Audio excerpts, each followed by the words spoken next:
अस्सलामुअलैकुम। उम्मीद है आप सब ठीक होंगे। आज हम देखेंगे चैप्टर 9 का next topic that is difference between overall audit strategy and audit plan.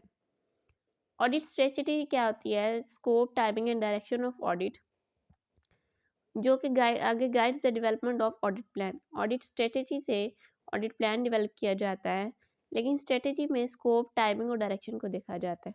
Scope ये है कि ऑडिट में क्या क्या कुछ इंक्लूड होगा, टाइमिंग ये कि किस किस डेट पे कब कब जो है वो फॉर एग्जांपल मीटिंग्स हैं तो कब कब अरेंज की जाएंगी, क्या चीज़ की जो है वो टाइमिंग यहाँ पे फिक्स की जाती है। इसी तरह किस डायरेक्शन में ऑडिट को लेके जाया जाएगा, ये भी सब कुछ जो है वो स्ट्रेटजी में डिस्कस किया जाता है। नेक्स्ट हमारे पास है matters documented in audit strategy. Strategy क्या क्या जो भी मैटर्स हैं जो कि स्ट्रेटजी में डिस्कस किए जाते हैं। सबसे पहले हमारे पास है characteristics of engagement that determines it's scope. जो स्कोप डिटरमाइन करती हैं जो भी कैरेक्टरिस्टिक्स वो क्या क्या है, क्या फ्रेमवर्क क्या होना चाहिए, इंडस्ट्री स्पेसिफिक रिक्वायरमेंट्स क्या होंगी, ऑडिट कवरेज क्या होगी, और number and location of components से रिलेटेड स्पेशलाइज्ड नॉलेज की क्या कैसी ज़रूरत होगी, whether entity has internal audit function, if so but whether to use work of internal auditor और to use internal auditor to provide direct assistance.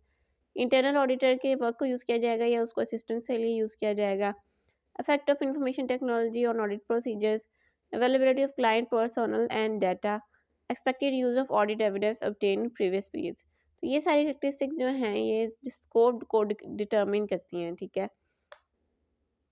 Next हमारे पास है रिपोर्टिंग ऑब्जेक्टिव्स ऑफ एंगेजमेंट, कि क्या क्या रिपोर्टिंग ऑब्जेक्टिव्स हो सकते हैं जिसमें टाइमिंग और नेचर ऑफ कम्युनिकेशन भी आ जाती है। It relates to establishing reporting deadlines and nature of communication required, for example entities timetable for reporting, organization of meeting with those charged with governance and meeting to management to discuss important matters of audit।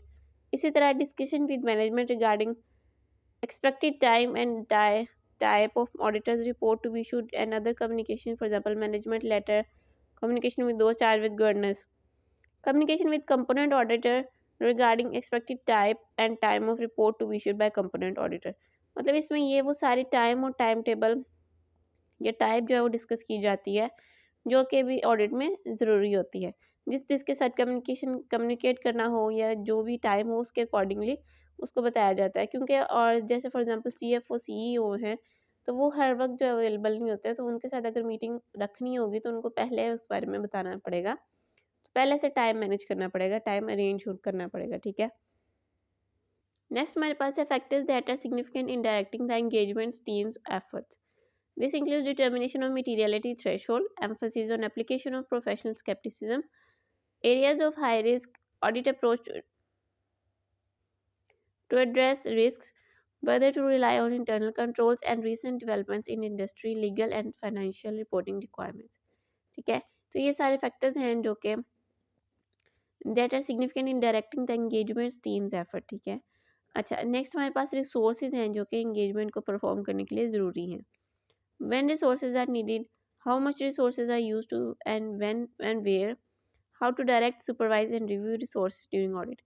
अच्छा, ये सारे resources related. अब हम ये आपको शायद confusion हो, अगर आपको कन्फ्यूजन हो रही है तो मैं आपको दोबारा से बता दूं कि हम जो है प्लानिंग पढ़े हैं, ऑडिट प्लानिंग, उसमें हम देख रहे हैं कि ऑडिट स्ट्रेटजी, स्ट्रेटजी में हम स्कोप, टाइमिंग और डायरेक्शन को देख रहे होते हैं। स्कोप में ये होता है कि हम क्या क्या इंक्लूड होगा, टाइमिंग के कब कब क्या क्या चीज़ मैनेज की जाएगी और डायरेक्शन का किस डायरेक्शन में लेके जाया जाएगा।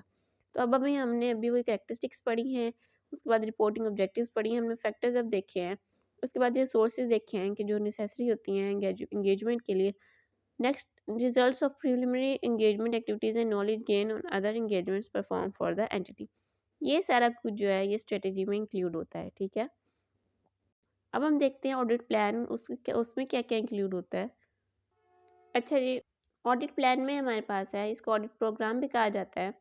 Audit plan is more detailed than overall audit strategy and includes nature, timing, and extent of audit procedures to be performed by engagement team members on each area of financial statement। ज़ाहिरी बात है जब audit plan जो है वो detail होता है, हर area से related होता है, तो ये वाकई जो है वो डिटेल्ड होगा और मोर डिटेल्ड होगा, और इसमें जो है नेचर, टाइमिंग और एक्सटेंट ऑफ ऑडिट प्रोसीजर्स को देखा जाएगा।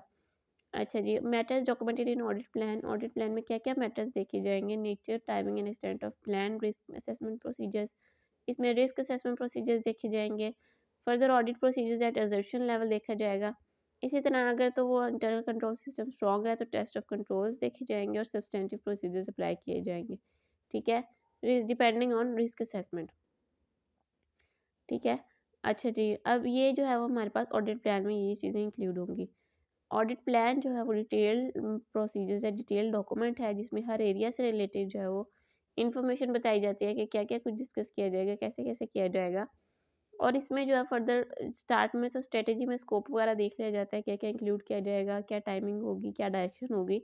लेकिन ऑडिट प्लान में हर एरिया से related risk assessment procedures apply किए जाते हैं कि किस एरिया में कितना रिस्क है, उसको किस किस तरह जो है उसको उस पर टेस्ट अप्लाई करने हैं, या फिर इंटरनल कंट्रोल सिस्टम कैसा है, फर्दर ऑडिट प्रोसीजर्स कितने अप्लाई करने की ज़रूरत है एजर्शन लेवल पे या फिर फाइनेंशियल स्टेटमेंट लेवल पे।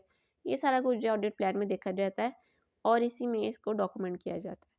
ठीक है जी, तो आज हमने देखा difference between audit strategy and audit plan और उसके कंटेंट्स। उम्मीद है आज का टॉपिक आपको समझ आया होगा। कोई भी कन्फ्यूजन हो तो आप पूछ सकते हैं। अपना ख्याल रखिएगा। अल्लाह हाफिज़।